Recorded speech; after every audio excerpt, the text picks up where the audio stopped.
Hello everyone. Today's class topic is preposition of time.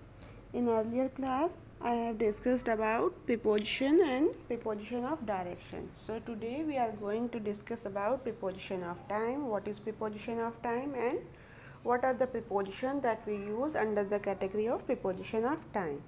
So the question is, what is preposition of time? According to English grammar rule, the words are used to refer to time in various aspects. Means preposition of time show करते हैं relationship of time between the nouns to the other parts of a sentence. तो क्या दिखाएंगे? Time की relationship को दिखाते हैं noun के और other part of the sentence के बीच में. Now these types of preposition words are gathered in the below preposition list with their meaning. ये सारी जो हमने यहाँ पे एक लिस्ट बनाई है सारी preposition of time है जो उनके मीनिंग के साथ यहाँ पे कैटेगराइज किया गया है. First preposition is on. We use on for days of the week and dates. किसके लिए हम on यूज़ करते हैं? जो फिक्स डेट को दिखाए और फिक्स डे को दिखाने के लिए हम preposition of time on को यूज़ करते हैं. For example, I'll see her on Friday. I will see her on Friday. तो क्या है? फिक्स डे को दिखा रहा है. Second example, I have a meeting on 25 October. Fix date को दिखा रहा है. सो इस तरह से फिक्स डे और फिक्स डेट को दिखाने के लिए हम प्रीपोजिशन ऑफ टाइम ऑन का यूज़ करेंगे. Second preposition of time is in. In को हम यूज़ करते हैं for months, for season, for year, for part of the day, after a period. Means in generally indicates an indefinite or unspecific time of month, season, year, centuries, etc. जब भी हमें months को दिखाना होगा, seasons को दिखाना होगा, years को दिखाना होगा, सेंचुरीज़ को दिखाना होगा और इंडेफिनिट और अनस्पेसिफिक टाइम को दिखाना होगा तो हम इन प्रीपोजिशन ऑफ टाइम का यूज़ करेंगे. फॉर एग्ज़ाम्पल,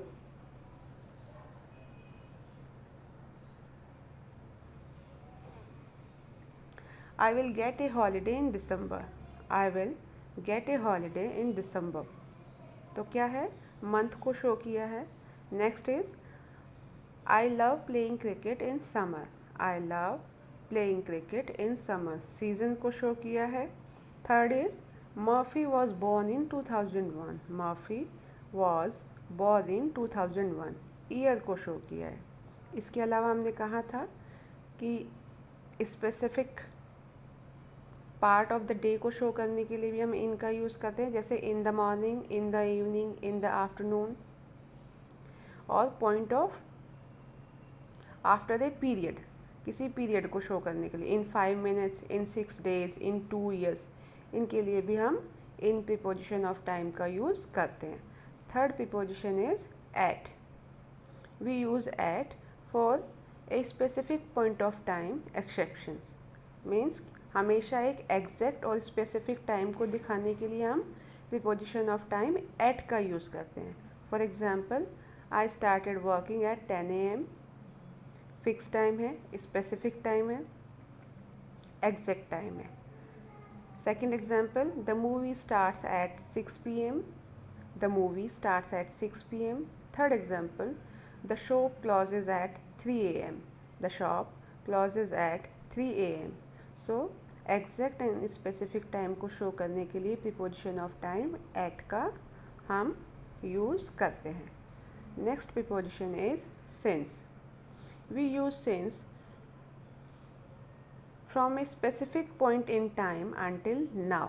मीन्स सिंस क्या इंडिकेट करता है? A time span beginning in a time in the past and still continuing in the present. Means किसी भी टाइम स्पैन को दिखाता है सिंस जो पास्ट में शुरू हुआ था और अभी भी प्रेजेंट में स्टिल वो कंटिन्यू है. उस टाइम स्पैन को दिखाने के लिए हम प्रीपोजिशन ऑफ टाइम सिंस का यूज़ करते हैं जो पास्ट में शुरू हुआ था और अभी भी प्रेजेंट में कंटिन्यू है. For example, Rani has been in the village since Sunday. Rani has been in the village since Sunday. Means Rani village में है. कब से है? पास्ट से, संडे से अब तक है. ठीक है, तो प्रेजेंट में भी है और संडे से अब तक है लगातार. He has been suffering from fever since Friday. तो पास्ट फ्राइडे से लेके अब तक वो सफ़र कर रहा है किससे, फीवर से। तो ऐसे किसी भी टाइम को दिखाने के लिए जो पास्ट में शुरू हुआ था और अभी भी प्रेजेंट में कंटिन्यू है, हम प्रीपोजिशन ऑफ टाइम सिंस का हम यूज़ करते हैं। Next is for.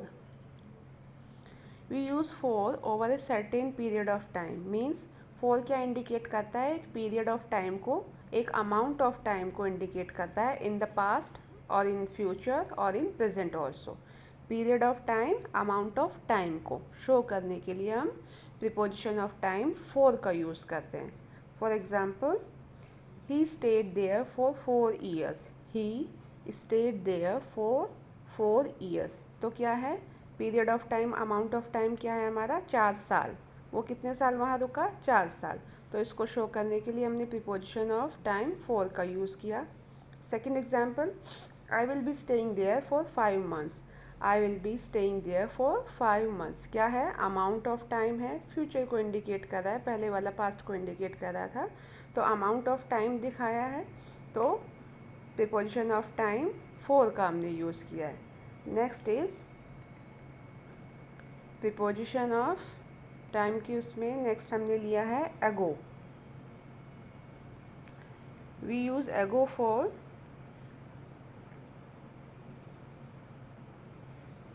from now to a specific point in the past. Means ago को हम यूज़ करते हैं जब हम बात कर रहे होते हैं पास्ट टाइम के बारे में in reference to the current moment. Current moment के रेफरेंस में पास्ट टाइम की बात कर रहे थे, तो हम ऐसे में ago को यूज़ करते हैं।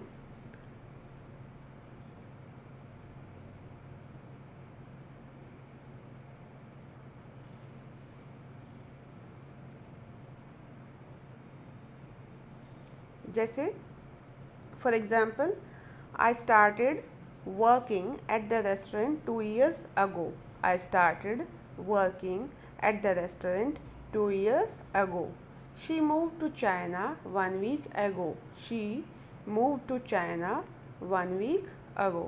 तो इस तरह से हम ago का यूज़ करते हैं। Next is during.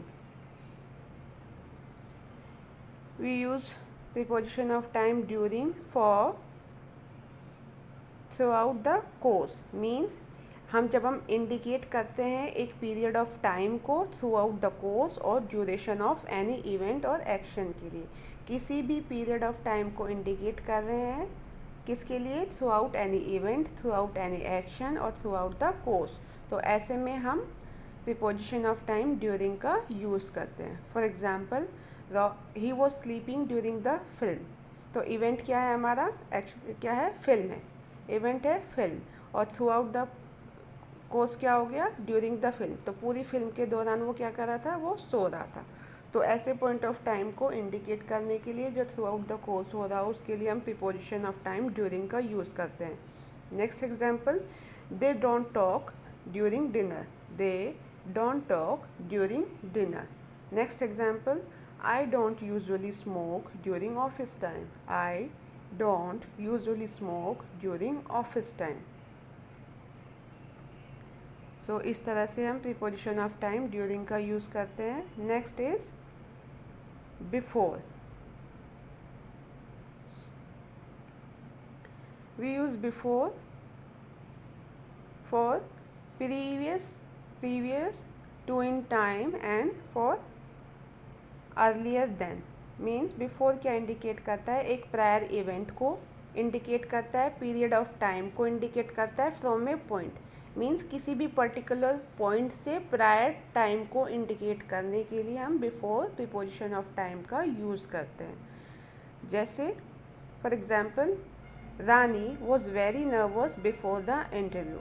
तो पॉइंट क्या है, इंटरव्यू. तो उससे पहले के पीरियड ऑफ टाइम को दिखाना है, बिफोर द इंटरव्यू रानी बहुत ज़्यादा नर्वस थी. Next example, I want to leave before lunch.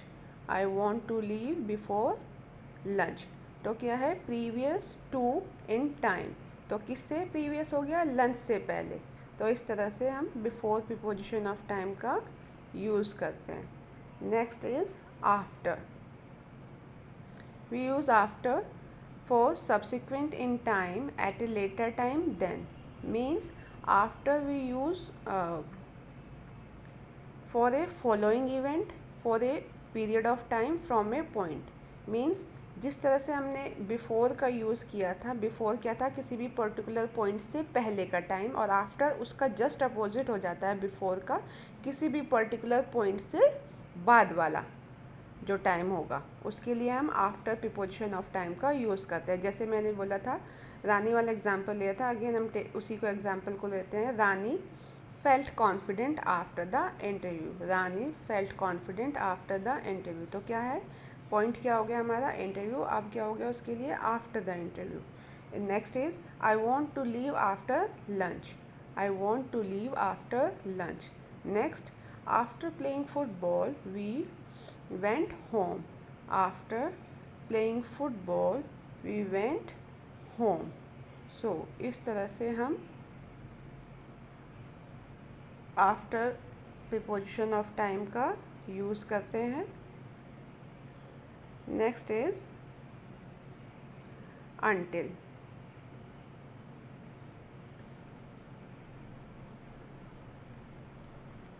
we use until preposition of time for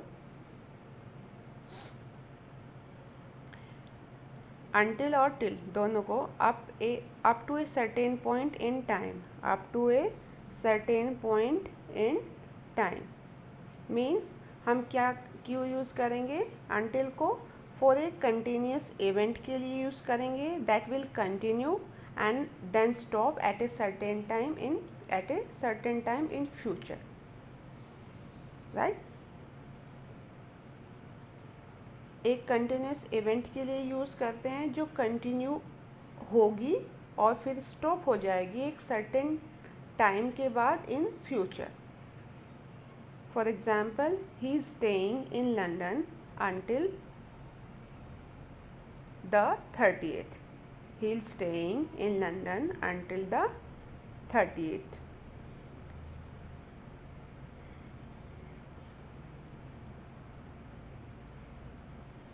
इस तरह से हम until preposition ऑफ टाइम का यूज़ करेंगे। तो क्या था, जैसे कंटिन्यूस इवेंट हमने बताया था, तो कंटिन्यू रहेगा, वो कब तक रहेगा, लंदन में 30 तक। एक स्पेसिफिक पीरियड ऑफ टाइम दिखा दिया कि वो तब पहले पास्ट में ही है, फ्यूचर में ही है, कंटिन्यूस इवेंट होगा और फिर एक सर्टेन टाइम पे स्टॉप हो जाएगा। कब स्टॉप होगा, 30th को। सो इस तरह से हम until का यूज़ करेंगे। नाउ नेक्स्ट इज पास्ट और टू।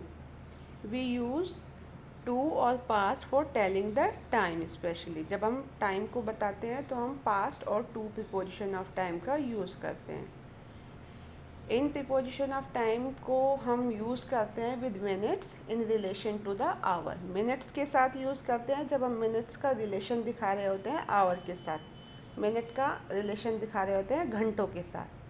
जैसे it is 10 to 4। It is 10 to 4 mean क्या है कि 4 बजने में अभी 10 मिनट बाकी है। Next example, it is 6:15। It is 6:15 means क्या है कि 6:15 हो गए हैं। सो इस तरह से जब हम घंटे और मिनट का आपस में रिलेशन दिखा रहे होते हैं तो हम टू और पास प्रीपोजिशन ऑफ टाइम का यूज़ करते हैं। नेक्स्ट हमारा है from and to. From and to का हम यूज़ करते हैं for a starting point and end point. Means from to indicate करते हैं एक फिक्स टाइम स्पैन को with the beginning and the end. एक फिक्स टाइम स्पैन को जब हमें दिखाना होता है उसकी बिगनिंग और एंड दोनों के साथ, तो हम फ्रॉम और टू को यूज़ करते हैं। For example, I work there from 2010 to 2017। मैंने वहाँ पे एक वर्क किया, कब तक किया, 2010 से 2017 तक। तो बिगनिंग हमारी 2010 हो गई और एंड हो गया 2017। Next example, I usually work from Saturday to Thursday. I usually work from Saturday to Thursday तो बिगनिंग और एंड फिक्स टाइम स्पैन को शो किया गया है, तो इसके लिए हम प्रीपोजिशन ऑफ टाइम फ्रॉम और टू का यूज़ करते हैं। Last preposition of time is by. By we use for not later than, means within the extent और पीरियड ऑफ और ड्यूरिंग समथिंग। जब हम किसी भी पर्टिकुलर इवेंट के बारे में बात कर रहे हो तो विद इन द एक्सटेंट के बारे में जब बात करेंगे, या पीरियड ऑफ के बारे में बात करेंगे, या ड्यूरिंग समथिंग के बारे में बात करेंगे, तो हम बाय का यूज़ करेंगे। For example, I will complete the assignment bye Sunday. I will complete the assignment bye Sunday. तो क्या है, पीरियड दिखाया है कि इस संडे से पहले मैं इस असाइनमेंट को कंप्लीट कर लूँगा। He will return by 6 PM। He will return by 6 PM। Next example, I will submit the list by 11 AM। I will submit the list by 11 AM। So इस तरह से विद इन पीरियड को दिखाएंगे। जब with in limit दिखाएंगे कि मैं कब तक कर लूँगा, 11 बजे तक या 6 बजे तक मेरा कंप्लीट हो जाएगा, बाय संडे तक हो जाएगा, तो किसी एक्सटेंट के विद इन हमें शो करना होगा, तो हम प्रीपोजिशन ऑफ टाइम बाय का यूज़ करेंगे। So these are the preposition of time and these are the rules for using these preposition under the category of preposition of time. In next class I will discuss about preposition of place. Till then, do one exercise, make 5 sentences for each of these preposition. Then this will be a good practice work for you. Thank you all.